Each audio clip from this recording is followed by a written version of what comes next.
India എന്നുള്ള ഒരു മതനിരപേക്ഷ വൈവിധ്യങ്ങളുള്ള ഒരു രാഷ്ട്രമാണ്, ജനാധിപത്യ രാഷ്ട്രമാണ്. പാകിസ്ഥാൻ എന്നുള്ളത് മതത്തിൻ്റെ പേരിൽ രൂപീകരിക്കപ്പെട്ടൊരു രാഷ്ട്രമാണ്. അവർ തീവ്രവാദ സംഘങ്ങളെ പോറ്റി വളർത്തിയെന്ന് അവർ തന്നെ പറയുന്നുണ്ട്. അപ്പം ഈ രണ്ട് രാജ്യങ്ങളെയും ഒരു തട്ടിൽ വെച്ച് അളക്കേണ്ട രാജ്യങ്ങളല്ല എന്നുള്ളൊരു സന്ദേശം കൂടി നമുക്ക് നൽകേണ്ടതുണ്ട്. ശശി തരൂരിനെ പോലുള്ള ആൾക്കാരുടെ ഒരു വ്യക്തിയുടെ സാന്നിധ്യം നമ്മൾ നിഷേധിക്കണമായിരുന്നു എന്നുള്ളൊരു ചോദ്യം കൂടി അവിടെ പ്രസക്തി. ഈ സന്ദർശനത്തിൻ്റെ ദൗത്യമെന്ന് പറയുന്നത് അമേരിക്ക സൃഷ്ടിക്കാൻ ശ്രമിച്ച ഒരു പ്രതീതിയെ മുറിച്ചു കടക്കാൻ കൂടിയാണ്. അതും വളരെ പ്രധാനപ്പെട്ടൊരു കാര്യമാണ്. ഓപ്പറേഷൻ സിന്ദൂറിൻ്റെ സാഹചര്യം വിശദീകരിക്കാൻ, ഇന്ത്യയുടെ നയം വിശദീകരിക്കാൻ വിദേശ രാജ്യങ്ങളിലേക്ക് ഇന്ത്യയുടെ പ്രതിനിധി സംഘങ്ങൾ പോവുകയാണ്. ഇന്ന് ശ്രീ ജോൺ ബ്രിട്ടാസ് MP യാത്ര പോവുകയാണ്.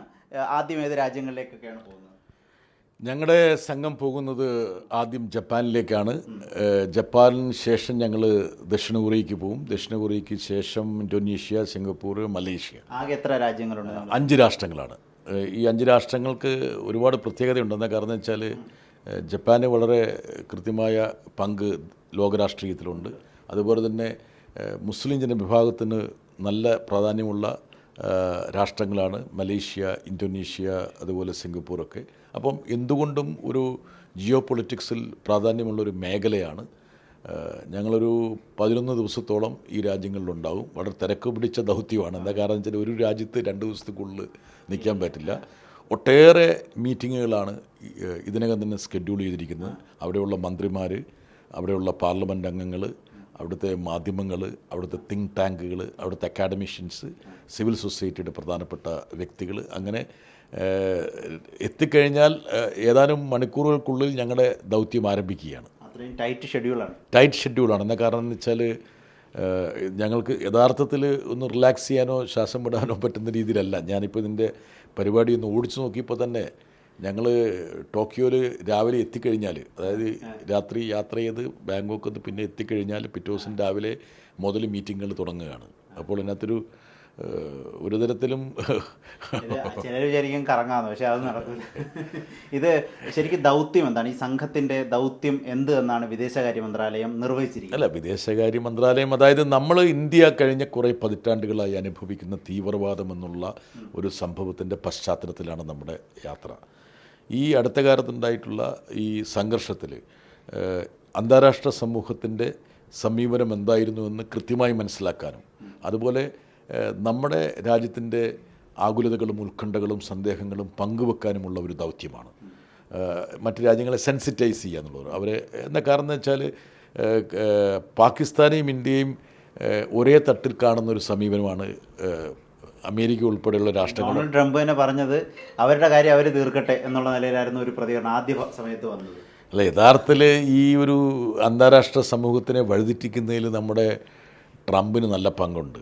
അദ്ദേഹം ആദ്യം പറഞ്ഞു ഇതൊക്കെ അവർ തീർക്കട്ടെ എന്ന് പറഞ്ഞു. അത് കഴിഞ്ഞ് പുള്ളി പറഞ്ഞു അദ്ദേഹമാണ് മധ്യസ്ഥനായി ബ്രോക്കർ ചെയ്യുന്നത്. മൂപ്പർക്ക് എപ്പോഴും ഇങ്ങനെയുള്ള വാക്കുകളോട്, ഡീല്, ബ്രോക്കർ, ഇങ്ങനെയൊക്കെയുള്ള വാക്കുകളോട് വലിയ പത്തിയുള്ള ആളാണ്. അദ്ദേഹം ബ്രോക്കർ ചെയ്തെന്ന് പറഞ്ഞു. സീസ് ഫെയർ സംബന്ധിച്ച് ആദ്യത്തെ പ്രഖ്യാപനം മൂപ്പർ നടത്തി. അദ്ദേഹത്തിൻ്റെ സോഷ്യൽ മീഡിയയിൽ നടത്തി. അദ്ദേഹത്തിൻ്റെ വിദേശകാര്യ സെക്രട്ടറി മാർക്കോ റൂബിയോയുടെ വിശദമായിട്ടുള്ള എക്സ് പോസ്റ്റ് വന്നു.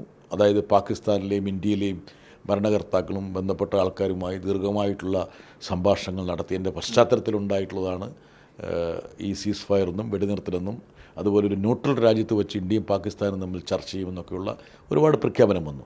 അപ്പോൾ പൊതുവേ ഇന്ത്യയും പാകിസ്ഥാനെയും തുലനം ചെയ്യുന്ന ഒരു സമീപനം യഥാർത്ഥത്തിൽ അമേരിക്കയുടെ ഭാഗത്താണ് ഏറ്റവും കൂടുതൽ ഉണ്ടായത്. അപ്പോൾ ഈ സന്ദർശനത്തിൻ്റെ ദൗത്യമെന്ന് പറയുന്നത് അമേരിക്ക സൃഷ്ടിക്കാൻ ശ്രമിച്ച ഒരു പ്രതീതിയെ മുറിച്ചു കടക്കാൻ കൂടിയാണ്. അതും വളരെ പ്രധാനപ്പെട്ടൊരു കാര്യമാണ്.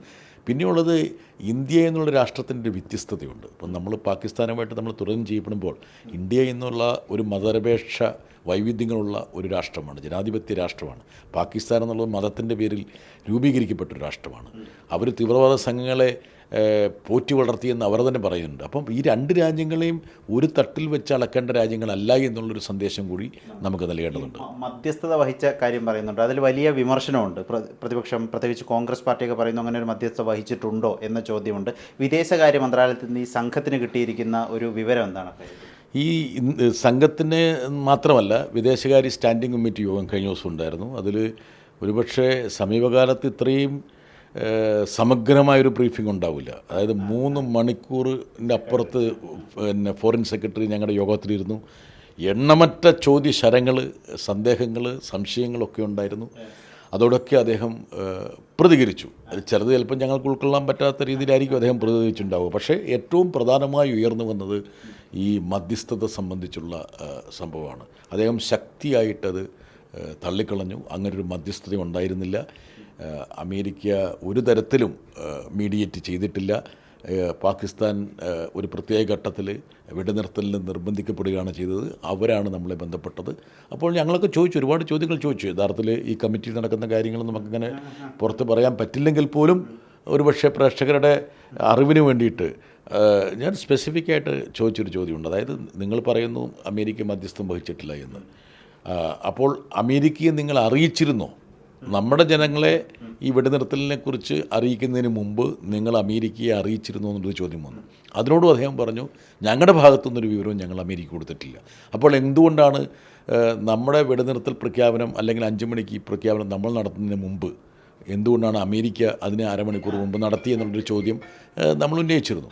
അപ്പോൾ അദ്ദേഹം പറഞ്ഞത് പാകിസ്ഥാൻ്റെ ഭാഗത്തുനിന്ന് പോയതായിരിക്കാം, ഞങ്ങളല്ല പറഞ്ഞിട്ടുള്ളത്.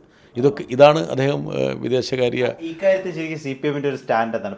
ഈ കോൺഗ്രസ് ഒക്കെ ഒരു സ്റ്റാൻഡ് എടുക്കുന്നു. അല്ല, ഞങ്ങൾക്ക് വളരെ വ്യക്തമായ സ്റ്റാൻഡുണ്ട്. എന്താ കാരണം എന്ന് വെച്ചാൽ അമേരിക്കയുടെ ഇതുപോലുള്ള നിലപാടുകളെ അതിശക്തമായിട്ട് ഇന്ത്യ സർക്കാർ കളയണം.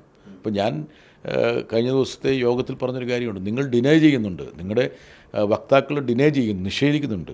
ഒരു നിഷേധക്കുറിപ്പല്ല, റിബട്ട് ചെയ്യണം. അതിനെ അതിശക്തമായിട്ട് തള്ളിക്കളയണം. അതായത് അതിൻ്റേതായ ഗൗരവത്തോട് കൂടിയിട്ട് അതിനെ തള്ളിക്കളയണം. അല്ലാതെ നമ്മൾ ഇവേസീവായിട്ട് അതിനോട് മറുപടി പറഞ്ഞിട്ട് കാര്യമില്ല.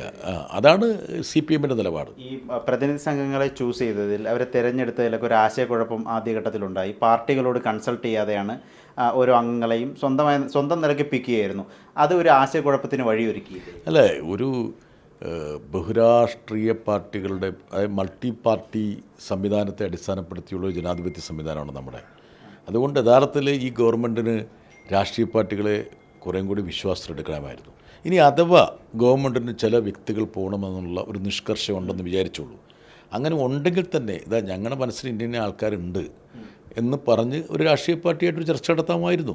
പക്ഷേ അത്തരമൊരു ചർച്ച നടത്താത്തതിൻ്റെ ഒരു ബാക്കി പത്രമായിട്ട് വേണം വിവാദങ്ങളെ കാണാൻ വേണ്ടിയിട്ട്. പിന്നെ ഓരോ രാഷ്ട്രീയ പാർട്ടിയും ചിലപ്പം അനാവശ്യമായിട്ട് വിവാദത്തോട് വേണമെങ്കിൽ കുറേയും കൂടി ചേർന്ന് നിൽക്കുന്നുണ്ടാവും, അല്ലെങ്കിൽ അതിലേക്ക് കുറേ കൂടി ഇന്ധനം പാർന്നിട്ടുണ്ടാവും.